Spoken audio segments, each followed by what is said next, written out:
Un halcón o un águila ven mejor que nosotros de lejos, pero además tienen zonas especializadas para diferentes tipos de visión dentro del propio ojo. Hoy te cuento los secretos de la visión de las aves.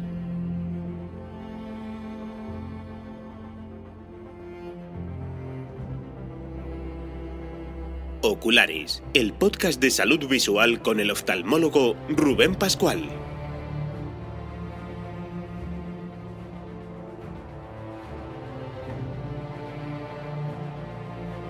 Bienvenido al episodio 7 de julio de 2021.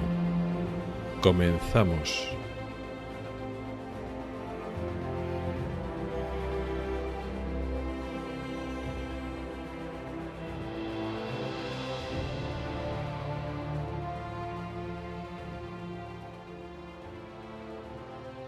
Hola y bienvenido al podcast de Ocularis sobre salud visual y oftalmología. Soy Rubén Pascual, oftalmólogo y divulgador a través de este podcast y del blog ocularis.es. Este es el episodio 7 de la 5ª temporada, correspondiente al mes de julio de 2021. Y vamos a hablar de la visión de las aves. Es un tema que no es el de los habituales del podcast, porque no voy a hablar ni de enfermedades, ni de trastornos visuales, ni de la visión de los humanos, que es el tema principal del podcast.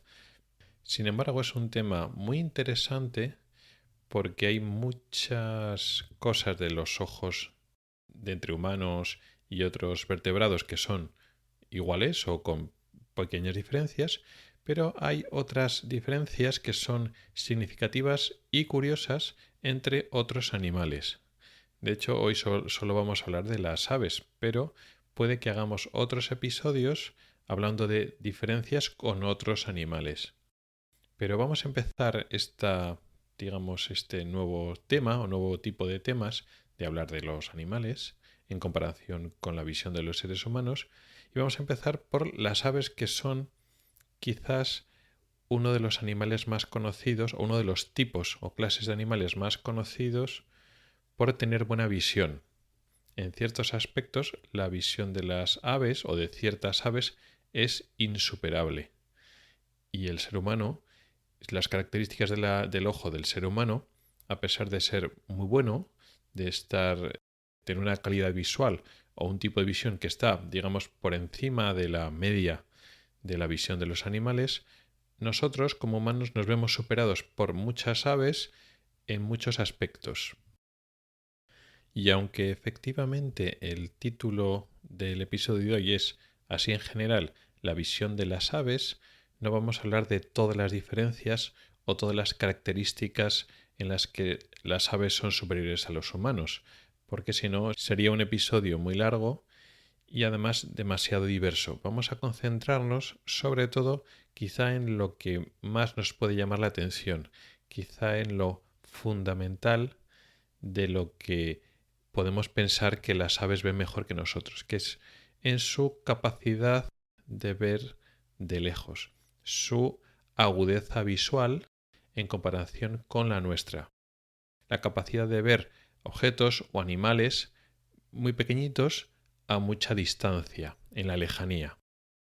Y sí, hoy vamos a hablar de esa característica, qué cualidades o qué rasgos distintivos tienen en los ojos de ciertas aves, no todas, pero ciertas aves, para que puedan ver mejor que nosotros en cuanto a agudeza visual, pueden ver cosas pequeñitas a más distancia que nosotros, pero también le vamos a dar un giro y vamos a hablar de algunas características muy especiales que tienen ciertas aves a nivel de funcionamiento del ojo. Son características intrigantes, a nada que ya sabes un poquito de el funcionamiento y las estructuras del ojo en cámara, te llama mucho la atención esas diferencias entre ciertas aves y la mayoría de los ojos en cámara, como el que tenemos nosotros y el que compartimos con otras muchas especies. De hecho, lo que sabemos, más que explicar cosas, lo que hace es despertar levantar nuevas incógnitas, o sea, hay nuevos interrogantes. No sabemos esas características tan diferentes en la estructura y en la función de la retina, cómo luego después se organiza en una visión. Ahora lo iremos explicando.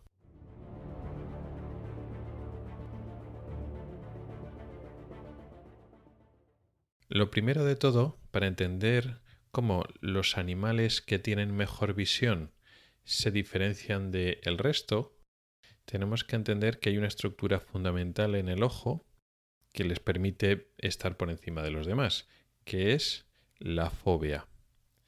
La retina es la capa interna del ojo que transforma la información luminosa en señales biológicas. Digamos, es la parte del ojo, la parte pensante, que detecta la información visual, detecta la luz y la comienza a elaborar. Digamos que es el procesador digamos, la capa de sensores, y el primer procesamiento que se hace de la imagen es allí, en la retina. Vamos a detenernos más que en el procesamiento de la imagen, en la detección, que aquí tiene una labor fundamental. Cuanto más sensores de luz tengamos, cuantos más fotorreceptores, que son esas células que detectan la luz, y más cerca estén esos fotorreceptores unos de otros, mejor vamos a ver a nivel de calidad visual o a nivel de agudeza visual. Esto es como los sensores de una cámara fotográfica. Si la placa que recibe la luz de la cámara fotográfica tiene un número muy alto de sensores en poca superficie, esos sensores detectan los detalles más pequeños todavía.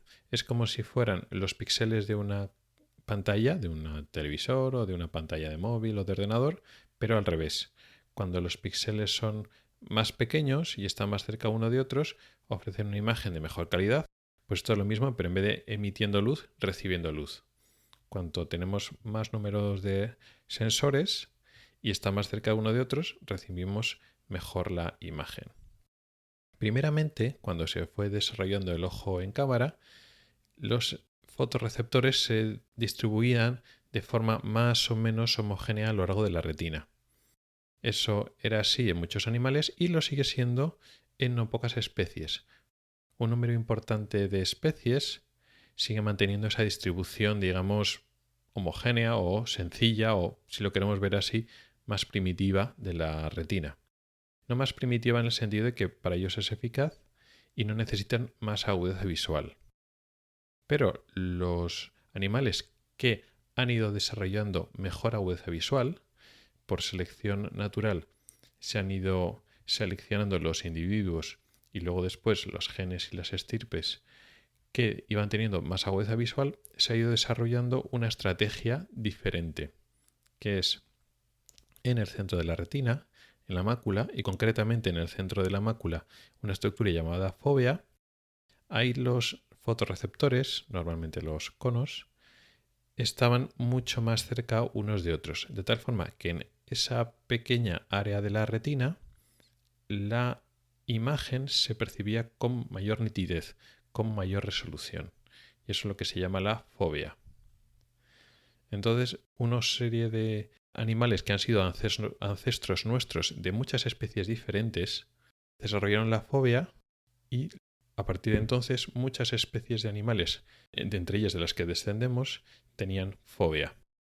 Eso le permite una mejor visión en el centro, de tal forma que la parte periférica de la retina recibe la imagen, el movimiento, el color, pero para ver con nitidez los detalles más pequeños tenemos que enfocarlos con la fóvea. Eso trae unas dificultades importantes, porque eso significa que el movimiento del cuello y de los ojos no solo sirve, como en otros animales que no tienen fobia, simplemente para barrer en nuestro entorno, barrer la realidad que existe a nuestro alrededor, para que simplemente sea acaparada por nuestro campo visual. No. El movimiento del cuello y sobre todo de los ojos se vuelve mucho más complicado, se tiene que hacer mucho más preciso, porque si existen detalles que necesitamos verlos con más nitidez y queremos aprovechar esa información visual, tenemos que centrar nuestra fóvea hacia ese objeto que llama nuestra atención para verlo con más detalle. Con lo cual el movimiento de los ojos tiene que ser muy preciso para apuntar exactamente y sin ningún error hacia ese detalle que queremos ver, y además en algunos casos hace falta que el movimiento de los dos ojos esté coordinado. Y efectivamente el ser humano, como otros primates y otros muchos mamíferos, tenemos fobia. Cada uno de nuestros ojos tiene una fobia que está en el centro geométrico, más o menos casi en el centro geométrico del ojo. De tal forma que cuando el ojo está de frente, coincide que la fobia está detrás de esa parte delantera del ojo. Entonces, cuando miramos de frente, lo que está enfrente queda proyectado en nuestra fobia y lo vemos con más detalle. Además, coincide que nuestros ojos están colocados de frente en nuestro cráneo, en nuestra cara. Los dos ojos están mirando principalmente de frente. Y eso significa que el campo visual de un ojo y el campo visual del otro ojo se solapan en su mayor parte. Queda una pequeña área en la parte externa, en la parte que nosotros llamamos temporal, por el rabillo del ojo, una especie de similuna en el campo visual, en el cual no se solapan en cada ojo. Con lo cual, digamos, cuando estamos mirando de frente, hay una parte del campo visual de la izquierda que solo capta el ojo izquierdo y una pequeña parte de la zona derecha que solo capta el ojo derecho. Pero esas partes son pequeñas. La mayor parte del campo visual del ojo izquierdo es común y se solapa con la del ojo derecho y viceversa. Eso nos sirve para que el campo visual, en su mayor parte, al estar solapado, el cerebro obtiene información de la realidad que vemos de los dos ojos, dos imágenes que son prácticamente idénticas. Pero nosotros, como seres humanos, no trabajamos con dos imágenes diferentes. Los dos ojos funcionan como un solo órgano y esas dos imágenes se fusionan, se unen en nuestro cerebro.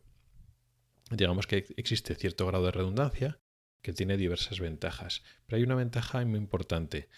Pequeñas disparidades en esa imagen, si son grandes no funciona, pero si solo son pequeñas disparidades en la posición o en el giro de los objetos, nos permiten tener una información de las tres dimensiones.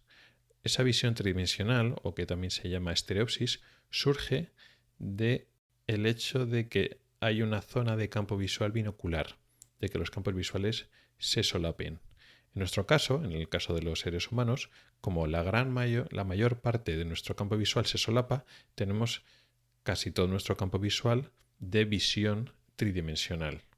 Y eso ha sido muy importante en muchos primates, en nuestros ancestros, y hasta cierto punto nos sigue siendo importante a nosotros. Tenemos muy buena visión tridimensional para calcular las distancias, que eso en otros primates y ahora en nosotros igual no tanto, pero de nuestros ancestros, de donde descendemos, era muy importante ese tipo de cálculo de distancias. Esto no es ni mucho menos específico del ser humano. Otros animales, principalmente por poner un ejemplo, los depredadores o los carnívoros, también le pasa lo mismo. Tienen los ojos mirando de frente, pues yo qué sé, el león, el tigre, el leopardo, el puma. Este tipo de felinos y otro tipo, por ejemplo, de cánidos, pues como el lobo, por ejemplo, o el lince, le pasa lo mismo. Tienen los ojos mirando de frente. ¿Por qué? Porque es muy importante calcularle distancias. Todos tenemos una fobia que nos permite ver con mucho detalle de lejos, de tal forma que somos capaces de detectar objetos y animales. Por ejemplo, en el caso de los felinos, que son cazadores, las presas son capaces de verlas a mucha distancia. Entonces, mirando de lejos, vemos esa presa y además, como las dos fobias y en general los campos visuales de nuestros ojos se solapan, encima estamos viendo muy bien en tres dimensiones, calculamos muy bien la distancia de nuestra presa. Nuestra presa en el caso de los felinos. En el caso de los primates hay algunos que sí que pueden ser, entre comillas, cazadores o pueden luchar entre ellos, pero en nuestros ancestros era muy importante, por ejemplo, calcular la distancia de la rama a donde tenías que saltar o trepar, porque venimos de una serie de primates que vivían en los árboles. Y para vivir en un árbol es muy importante poder calcular la distancia de las ramas para poder trepar y saltar de una rama a otra. Eso es fundamental. Por eso, tanto la buena agudeza visual, por tener cada ojo una fobia, y el tener los ojos mirando de frente, de tal forma que nuestros campos visuales se solapan, ha sido una gran ventaja para las actividades que estamos haciendo nosotros.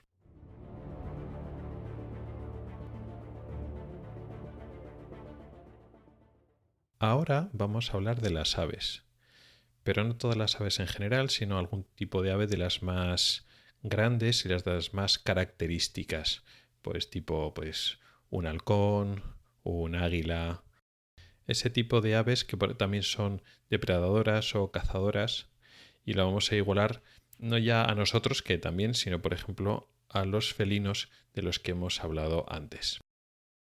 Las aves, no solo estas grandes aves, sino casi todas, la configuración que tienen los ojos o la disposición de los ojos en el cráneo o en la cara es totalmente diferente, ya que los ojos no están de frente, sino están de lado.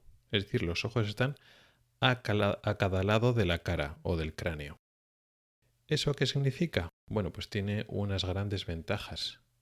Que al estar los ojos mirando en parte, el ojo izquierdo está sobre todo mirando a la parte izquierda y el derecho está mirando a la parte derecha. No como en nuestro caso, que los dos ojos están mirando de frente y no estamos mirando al lado.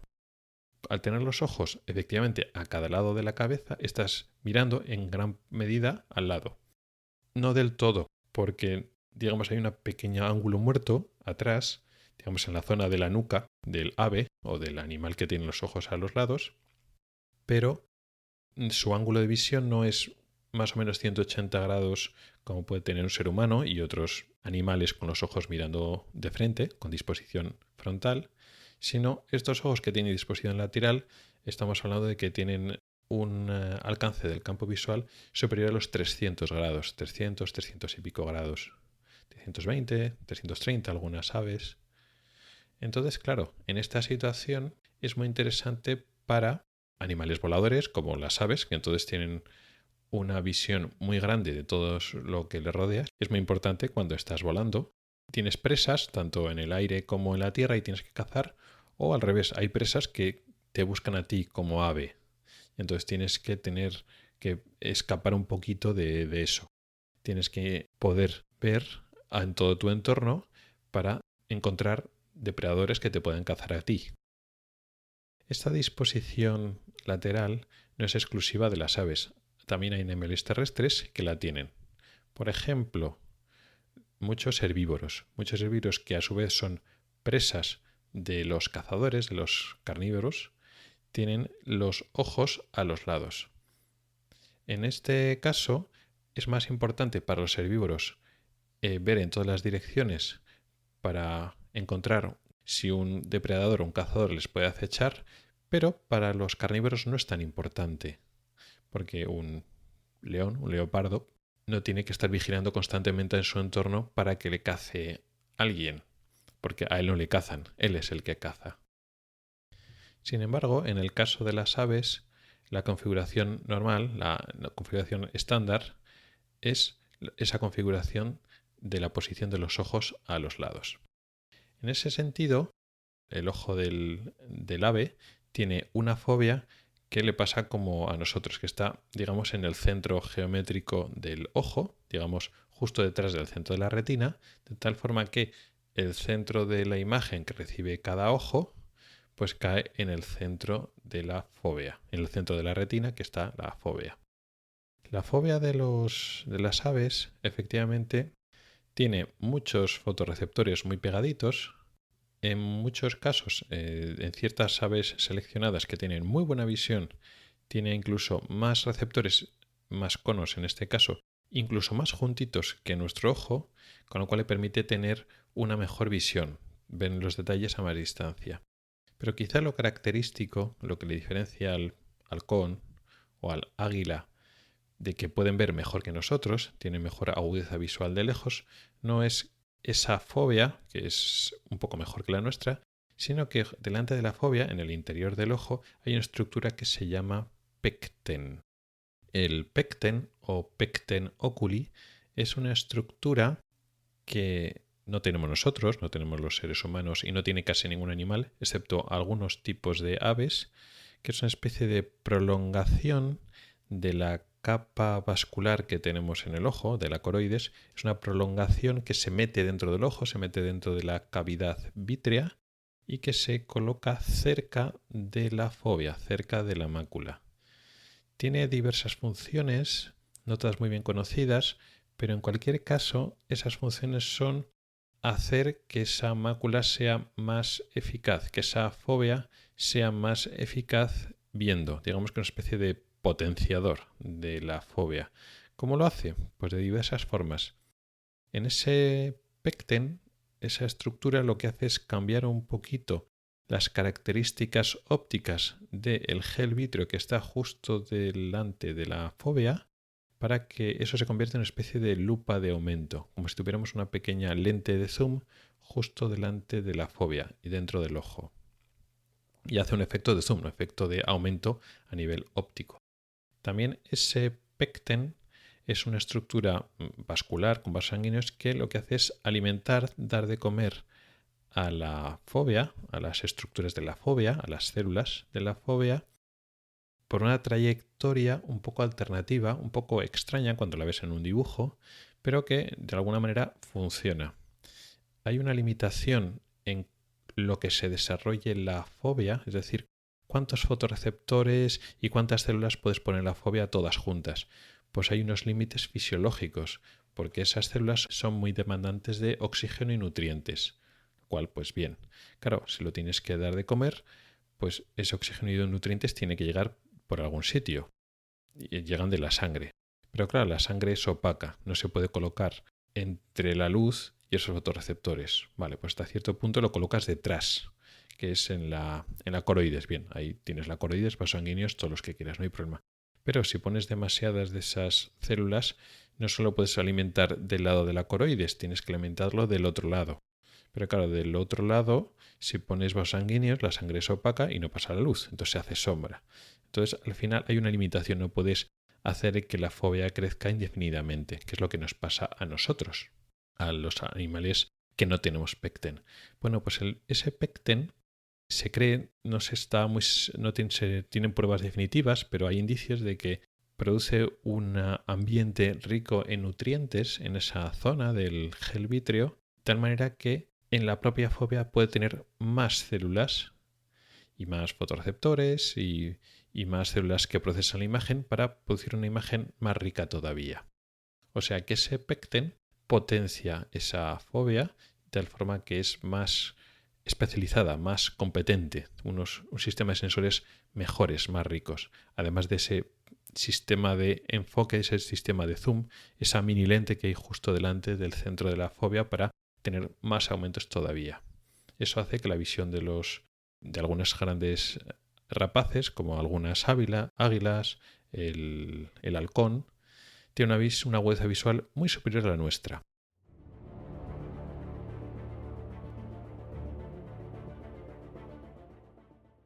Y esto es interesante, curioso, pero mucho más curioso, por lo menos desde mi punto de vista, es otra característica esencial o muy particular de este tipo de aves. Y es que muchas de estas aves, grandes, no todas las aves, pero muchas de las aves, sobre todo de estas grandes aves que son rapaces, tienen esta fóvea en el ojo, que es una fóvea, su fóvea pues mucho más rica, que le permite esa visión, pero dentro del mismo ojo hay otra fóvea más. Es decir, el ojo de estas aves está provisto de 2 fóveas. Y es lo característico. Con lo cual, cada ave tiene 4 fóveas. Hay una fóvea, que es la fóvea principal, que es la que hemos descrito, la que está justo en el centro de la retina, y es la que le permite ver mejor. Claro, para ver con esta fóvea, el ave que está volando o planeando tiene que mirar con un ojo o mira con el otro. De tal forma que cuando ve algo que le interesa, inclina la cabeza y lo mira con un ojo, pero no puede mirarlo con el otro, porque la mayor parte del campo visual de las aves no está compartido. y donde llega la mejor calidad de la imagen es por el centro de la córnea, por el centro del cristalino, que llega al centro de la retina. Ahí es donde está la fóvea que tiene mejor agudeza visual. Pero eso no es lo único que utilizan estas aves, el campo visual monocular de cada ojo. No solo miran de lado, para que nos entendamos. Delante del pico de las aves, en la parte frontal, sí que hay una pequeña zona de campo visual que está solapado, que es compartido. No más de 20-30 grados como mucho, a veces menos, a veces hablamos de 10-15 grados, en los cuales efectivamente se solapan un poquito el campo visual de los dos ojos, porque los ojos están situados a los lados, pero no exactamente a los lados, están todavía un poquito inclinados hacia adelante. Y esa zona, aunque es pequeña, es muy útil para las aves. Por ejemplo, cuando el ave está planeando y está mirando a sus presas, pues efectivamente utilizas un campo visual de los dos ojos y está, digamos, pendiente a lo que está mirando con los dos ojos, digamos, a la vez. Y cuando ve un movimiento o algo que le llama la atención, entonces inclina un poco la cabeza y, digamos, se detiene a mirar con ese ojo, con la fóvea de ese ojo, con la fóvea principal, con la que está en el centro, pues hay algo que se ha movido, una posible presa. Ahora vamos a suponer que va a atacar esa presa y va a llegar. O, por ejemplo, cuando tiene que aterrizar en una rama o cuando llega a su nido. Cuando va a llegar a un sitio y tiene que posarse y tiene que lanzar sus garras para posarse, o cuando va a cazar una presa, en ese momento no es que sea especialmente importante ver muy bien, porque ya está muy cerca. Ya no tiene que ver a lo lejos una cosa muy pequeñita que se mueve, no. Ya va a aterrizar. Y ahora lo importante no es que vea con mucho detalle, con mucha nitidez, sino se trata de que calcule bien las distancias. Es decir, se está acercando y tiene que coordinar su garra con que tiene que agarrar la presa, el ratoncito que se va a comer, por ejemplo, o simplemente que se va a posar. Pues si va a posar en una rama o en una roca, o si va a llegar a su nido, tiene que coordinar. Y entonces exactamente cuando llega a pocos centímetros, tiene que coordinar su garra con donde llega. Pero claro, su visión, con su mejor fóvea, no tiene esa visión tridimensional para calcular bien las distancias. Sin embargo, hay una pequeña parte del campo visual justo enfrente que sí que tiene el campo visual solapado. Por tanto, ahí sí que hay buena visión tridimensional, o puede haberla si la desarrolla. Por lo menos hay esa posibilidad.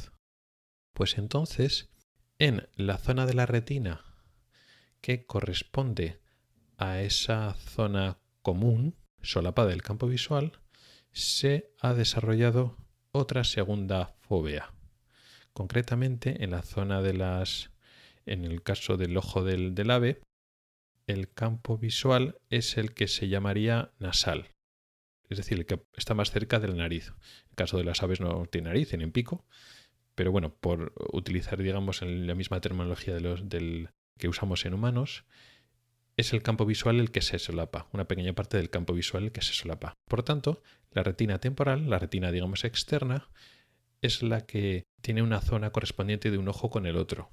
Es decir, una pequeña zona en la periferia de la retina temporal se solapan. Digamos que tiene una zona común, unas zonas correspondientes entre un ojo y otro. Bueno, pues en esa retina temporal, en esa zona de retina externa, hay una segunda fóvea. Tiene menos fotorreceptores y además la calidad óptica no es tan buena porque la imagen llega por la periferia de la córnea y del cristalino, no llega por el centro, pero es suficiente para ver un objeto que ya es muy cercano, porque estamos hablando de que el ave se tiene que coordinar para calcular la distancia de un objeto que ya está muy cerca, que está, digamos, a la altura de sus garras o su pico, si va a atacar con el pico, o por ejemplo si va a comer, pues para ver el objeto que va a comer o va a picar con el pico o va a agarrar con sus garras, es un objeto que está muy cerca, con lo cual ya no tiene que tener una muy buena agudeza visual, pero la tiene que ver con los dos ojos a la vez para calcular exactamente dónde está y coordinarse con ello. ¿Y cómo lo hace eso? Con otra fóvea. Fija los ojos, y ahora sí, fija los dos ojos a la vez, con esa misma fóvea que está lateral, y entonces los dos ojos miran al mismo sitio con esas dos fóveas, y entonces ya pues lo pica, lo come, lo agarra con la garra, o se posa, utiliza esa información de la visión en 3 dimensiones para posarse correctamente donde se quiere posar.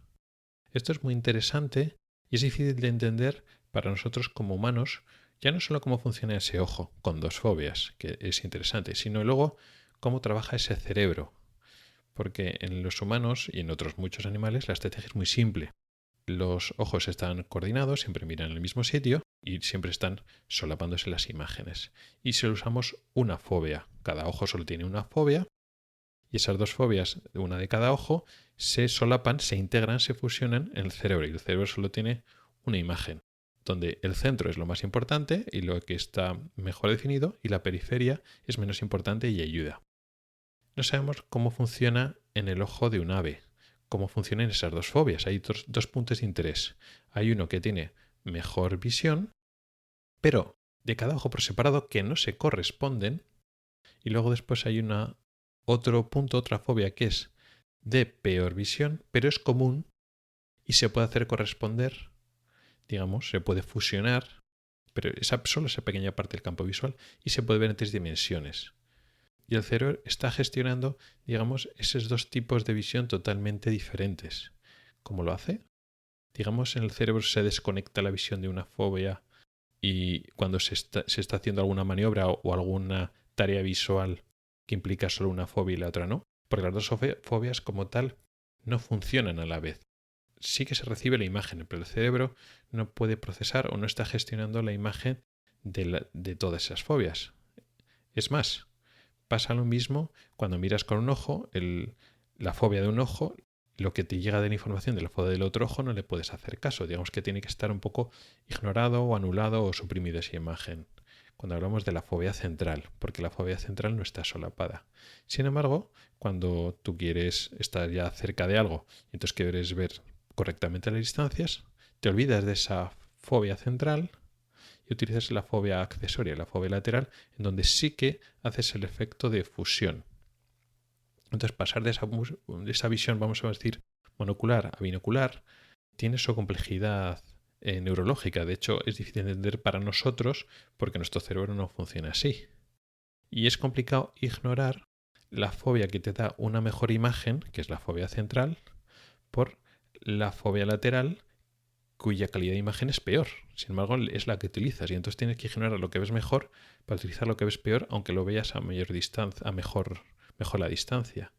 Es complicado, neurológicamente complicado, y más teniendo en cuenta que los cerebros de las aves son bastante pequeños y el área dedicada a la visión es proporcionalmente bastante pequeña en comparación con el nuestro. Nuestro cerebro tiene un área muy grande, tiene muchas neuronas, muchas áreas neuronales para procesar la imagen.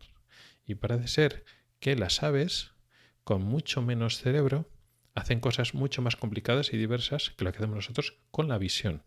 Entonces, claro, es muy interesante, un poco complejo, pero cuando te metes un poquito en el estudio de la neurofisiología visual, el ejemplo de estas aves con 2 fobias es súper interesante y complicado de entender, por otra parte.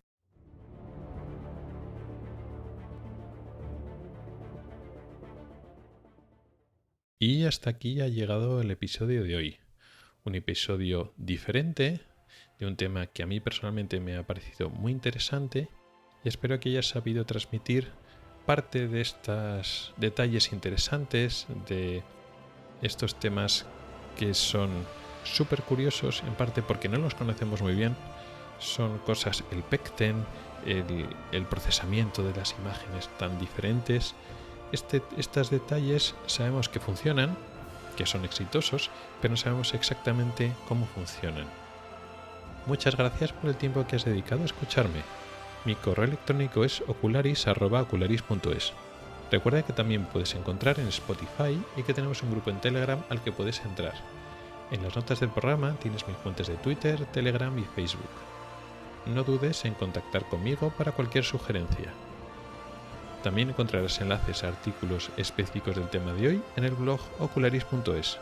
Puedes comentar y poner tus valoraciones en mi blog en las plataformas de Apple Podcast, iVoox y Spreaker. Hasta el próximo episodio.